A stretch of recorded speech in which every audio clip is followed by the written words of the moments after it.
जैसे कि तुम्हारा तो क्या कहते हैं, जब तुम रिमांड पे थी उसी टाइम पे मीडिया ट्रायल हो चुका था कि मीडिया ने अपने आप तुम्हें सीधा अपराधी घोषित कर दिया था, तुम्हारे नाम से सारी जगह तुम्हें घोषित कर दिया था कि नम्रा कादिर एक फेमस इन्फ्लुएंसर जो इतनी बड़ी अपराधी है, इतनी बड़ी फ्रॉडस्टर है, एक हनी ट्रैप का केस पूरी मीडिया में, पूरे न्यूज़पेपर्स में, हर जगह था। तो जब तुम जेल में पहुंची, जब मैं जेल में पहुंची तो मुझे नहीं पता था कि इस तरीके का कुछ हो रहा है, ये मीडिया वगैरह के बारे में, क्योंकि मैं तो रिमांड पर थी, तो मुझे इन चीज़ों के बारे में कोई आइडिया नहीं था। मुझे नहीं पता था कि वो लोग मेरी पिक्चर्स क्लिक कर रहे हैं, मेरी वीडियोस बना रहे हैं और वो बाद में न्यूज़ पे चल रही है। मुझे कोई आइडिया नहीं था इन चीज़ों का। बट जिस दिन मैं जेल में पहुंची, वहाँ पर मुझे औरतों ने जिस तरीके से ट्रीट किया, वो लोग पहले से जानते थे कि नम्रा कादिर यूट्यूबर कोई लड़की है, कोई इन्फ्लुएंसर है जो कि अब जेल में आने वाली है, क्योंकि वहाँ पर टीवी है। वो औरतें न्यूज़ में मुझे देख रही थी, वहाँ पर न्यूज़पेपर जो औरतें खरीदती है वो न्यूज़पेपर में पढ़ रही थी मेरे बारे में, तो उन्हें पहले से पता था कि कोई यूट्यूबर नम्रा कादिर यहाँ पर आने वाली है। जब मैं वहाँ अंदर गई तो उन्होंने मुझे बताया कि हम तो पहले से जानते थे तू आने वाली है। फिर उन्होंने मुझे वो न्यूज़पेपर दिखाया, मैंने उस न्यूज़पेपर को देखा तो मैं तो मतलब, एक होता ना पैरों के नीचे से जमीन निकल जाना, मेरे साथ तो ऐसा हो गया, क्योंकि उसमें लिखा हुआ था the famous YouTuber Namra Qadir doing honey trap 80 lakh extortion. मतलब आप एक तरफ खुद बता रहे हो कि एक फेमस यूट्यूबर नम्रा कादिर है लड़की जिसने 80 लाख रुपए का एक्सटॉर्शन किया है, हनी ट्रैप करके, ब्लैकमेल करके 80 लाख रुपए लूटे। इतना बड़ा एलिगेशन मेरे ऊपर लगा के मुझे जेल में भेज दिया, मुझे कस्टडी में भेज दिया। एक मतलब आप खुद सोचो कि कोई इंसान जिसने ऐसा कुछ किया ही नहीं है, जिस बंदे ने केस किया है वो कभी आपका दोस्त था, आपके साथ काम करता था, और उसने आप अपने पैसों का गलत इस्तेमाल कर हमारे यहाँ तो रिश्वतखोरों की कमी नहीं है, रिश्वतखोरों को रिश्वत खिलाकर आपके ऊपर एक झूठा केस बनवाकर आपको अंदर कस्टडी में भेज दिया है, और पूरी दुनिया में आपको फेमस किया जा रहा है एक फ्रॉड लड़की के नाम से। एक तो मेरे पापा नहीं है, मेरा भाई नहीं है, मेरी मम्मी मेरी सिस्टर्स क्या ही कर लेते अकेले, किसी के ऊपर इतना बड़ा झूठा एलिगेशन लगा के उसको कस्टडी में भेज दो। अब वो केस चल रहा है, मैं डेट्स पर जा रही हूँ, जिसने मेरे ऊपर झूठा केस किया है वो तारीखों पर नहीं आता है।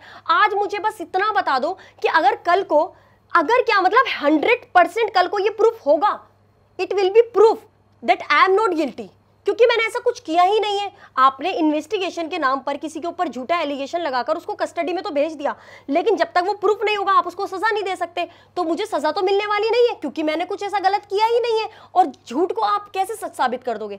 आप झूठ के ऊपर शक का नजरिया रखकर किसी को अंडर ट्रायल भेज सकते हो, किसी को कस्टडी में भेज सकते हो, लेकिन आप उसको सजा नहीं दे सकते। तो जब ये प्रूफ होगा कि मैं गिल्टी नहीं हूं, मैंने ऐसा कुछ नहीं किया, तो क्या मेरे ये 6 महीने मुझे वापस मिलेंगे जो मैं काट कर आई हूँ? क्या मेरी फैमिली या मैं या मेरा छोटा सा बच्चा जिसने सरवाइव किया ये सब कुछ, क्या उसको वो सब कुछ रिटर्न मिलेगा जो कुछ हमने झेला है? क्या वो दिन हमारे वापस आएंगे? क्या वो बदनामी जो मेरी ऑलरेडी मीडिया में हो चुकी है, क्या वो इज्जत मुझे वापस मिलेगी दोबारा? जो मीडिया ट्रायल्स पे हम लोग देख रहे थे डेली, हम तो मीडिया ट्रायल्स ही देख रहे थे, हमारे तो आपसे उस टाइम पे बात भी नहीं हो पा रही थी, तो उसमें तो आपको प्रॉपर अपराधी घोषित कर दिया था। लेकिन मैं ये कहना चाहूँगा कि ये मीडिया ट्रायल्स बहुत गलत है। आप अंडर ट्रायल गए हो, आपको अभी तक अपराधी घोषित नहीं किया है, लेकिन मीडिया आपको अपराधी कैसे घोषित कर सकती है? ये तो बिल्कुल ही साइंस, मतलब मैं कहूँगा ये बिल्कुल ही गलत है कि आपके समाज में आपकी इज्जत खत्म कर दी है। आपको जब करना चाहिए ना, जब आप गिल्टी प्रूफ हो जाओ, जब आप गिल्टी प्रूफ हो जाओ, या फिर आप न्यूज़ को इस तरीके से बताओ कि इस बंदे के ऊपर ये एलिगेशन लगाया गया है, इस तरीके से बताया जा रहा है, आप लोगों को क्या लगता है कि ये सच हो सकता है या झूठ, इस तरीके से बताना तो समझ में आता है। ठीक है, आप मीडिया हो, आपका काम है, बट इस तरीके से बोलना कि ये लड़की है, इसने ऐसा किया है, अगर ऐसा किया है तो फिर मैं बाहर कैसे हूँ भाई? मुझे फिर जेल में ही भेज दो ना वापस।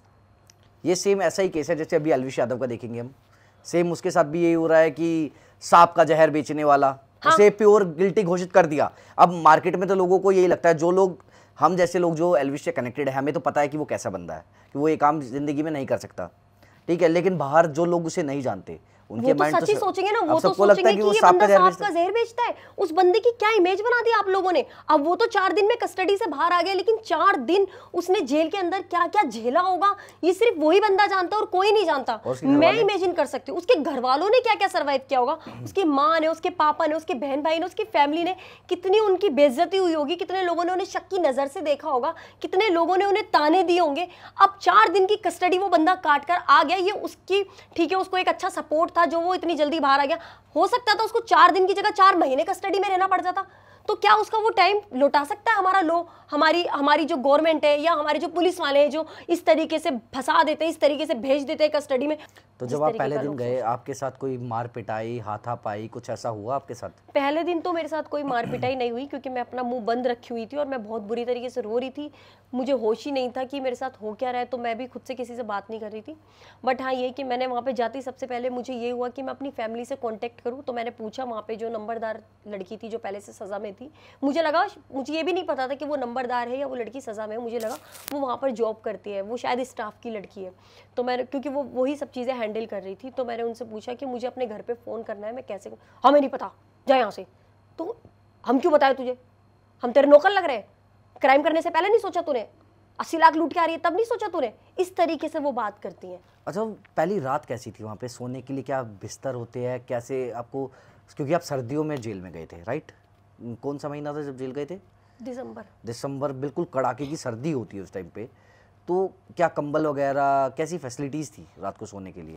जब मैं वहाँ पर गई तो मुझे एक, अंदर घुसते ही वहाँ पे एक थाली मिलती है खाना खाने की, खाली थाली थी वो एक, और एक कप मिलता है आपको, जो भी लेडीज़ जेल के अंदर जाती हो उसको, और बोल देते हैं कि वहाँ पे कोई जगह है, कोई गोदाम सा, वहाँ से जाके एक रज़ाई उठा लो और वो ओढ़ लो। तो मैं उस गोदाम, तो क्योंकि मैं 6 बजे के बाद मेरी एंट्री हुई थी वहाँ पर, तो मुझे रात को रज़ाई भी नहीं मिली थी। तो जो पुलिस वाली मैडम मुझे अंदर छोड़कर आई थी, तो उन्होंने बोल दिया था अंदर औरतों से कि भाई किसी के पास एक आध रज़ाई एक्स्ट्रा हो तो इसको दे दो।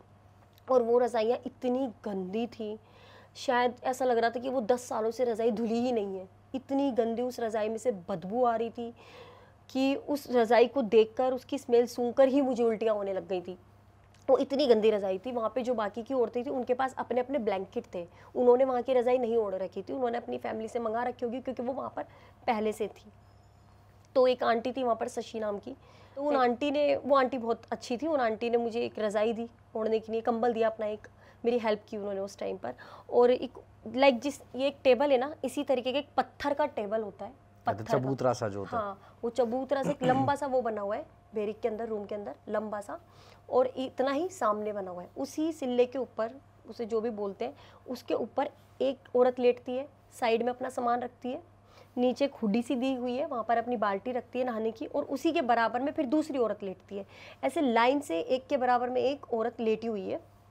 ये उनको जगह मिली है। बेसिकली बेड बना रखा है वो एक तरीके से, बेसिकली वो पत्थर का, वो बेड तो क्या है, वो पत्थर है, उसके ऊपर मतलब हम जैसा इंसान तो नहीं लेट सकता, एटलीस्ट हम जैसा क्या कोई भी इंसान नहीं लेट सकता, मतलब वो पत्थर होता है, वो हड्डियों में चुभता है आपकी। तो उस टाइम सर्दियों का टाइम था, अब लेटो उसके ऊपर तो ठंड लगे। उन आंटी के पास दो ब्लैंकेट थे पतले पतले से, तो उन आंटी ने मुझे एक ब्लैंकेट दिया ओढ़ने के लिए, बट मेरे पास बिछाने के लिए कुछ नहीं था। और मैं क्या ही सोती वहाँ पर, क्योंकि मैं, आप खुद समझ सकते हो कि कोई इंसान जेल में गया है, पहली बार गया है, और उसने कभी ऐसा इमेजिन भी नहीं किया था कि वो ऐसी सिचुएशन में पहुंच जाएगा कभी। मतलब एक होता ना कि मैं अपने घर वालों के अलावा कुछ, और इस बात के अलावा कि मैं यहाँ से कब निकलूँगी, ये क्या हो गया मेरे साथ, ये मैं कैसे फंस गई, इसके अलावा मैं कुछ और सोच ही नहीं पा रही थी। तो वहीं पर ही मैं पूरी रात बैठी रही, और जो बाकी की औरतें थी वो तो मेरे बारे में उल्टा सीधा बोल रही थी कि देखो 80 लाख लूट कर आई है ये, वैसे खूबसूरत तो बहुत है, इसलिए लूटे ही होंगे 80 लाख रुपए उसने के जासरे में फंसा के। इस तरीके की बातें मेरे कानों में आ रही थी और औरतों के मुंह से, जो मुझे और ज़्यादा टेंशन दे रही थी और ज़्यादा डिप्रेस्ड कर रही थी। फिर पूरी रात तो ऐसे ही बैठे बैठे गुजर गई, ना मैंने कुछ खाया ना कुछ पिया। अलग से 4 दिन मैं ऑलरेडी रिमांड पर थी, वहाँ पर भी मैंने कुछ खाया पिया नहीं था। हालांकि जो मेरा कंप्लेनेंट है वो मेरे लिए डोमिनोज के पिज़्ज़े और केएफसी का चिकन वगैरह ला के दे रहा था थाने में मुझे खाने के लिए, जिसने मेरे खिलाफ कंप्लेंट करी थी कि खा लो प्लीज़ खा लो, और ये साइन कर दो, मैं तुम्हें यहीं से बचा लूँगा, तुम बस शादी के लिए हाँ कर दो, इस तरीके की बातें कर करके। और शादी के लिए भी क्या हाँ कर दो, बेसिकली वो पुलिस वालों के आगे तो मुझे ऐसा दिखा नहीं सकता था कि वो मेरे साथ कुछ गलत करना चाहता है, तो वो उसको शादी का नाम लेकर बोल रहा था लोगों के आगे। तो उस इंसान ने मुझे बड़ा प्यार दिखाया उन 4 दिनों रिमांड पर, खाने पीने की चीज़ें लाकर। जब मैंने वो नहीं खाई तो जो पुलिस वाले थे मेरे साथ उनको खिलाया पिलाया उसने, ताकि वो उसकी और अच्छे से सपोर्ट करे। और फिर उसके बाद उसके बाद जब मैं जेल में थी तो फिर मैं पूरी रात तो ऐसे ही बैठी रही, कुछ समझ नहीं आया मेरे कि मैं क्या करूँ, मैं सोचती रही, टेंशन में बैठी रही। और सुबह जब मैं उठी तो मैंने देखा वहाँ पर औरतें बाल्टी ले लेकर कहीं दूर सी जगह पर भाग रही हैं गर्म पानी लेने के लिए। जो बूढ़ी औरतें हैं वो खाली बाल्टी लेकर दूर सी जगह पर भाग रही हैं, कहीं लंगर की तरफ भाग रही हैं। एक लंगर होता है वो जहाँ पर हम लेटे हुए हैं, जहाँ पर हम सो रहे हैं, उससे 10 मिनट की दूरी पर होता है, अंदर ही जेल के। जेल के अंदर ना हम लोग 7 तालों में बंद होते हैं। जेल के अंदर 7 गेट होते हैं। बेसिकली जेल के अंदर एंट्री हुई तो ऐसा नहीं है कि अब जेल के अंदर यहाँ से बाहर से एंट्री दिखा दी तो आप जेल के अंदर हो, नहीं। फिर एक और गेट होगा, फिर एक और गेट होगा, फिर एक और गेट होगा। इस टाइप से 7 तालों में बंद होती हैं औरतें या आदमी जो भी जेल में जाते हैं।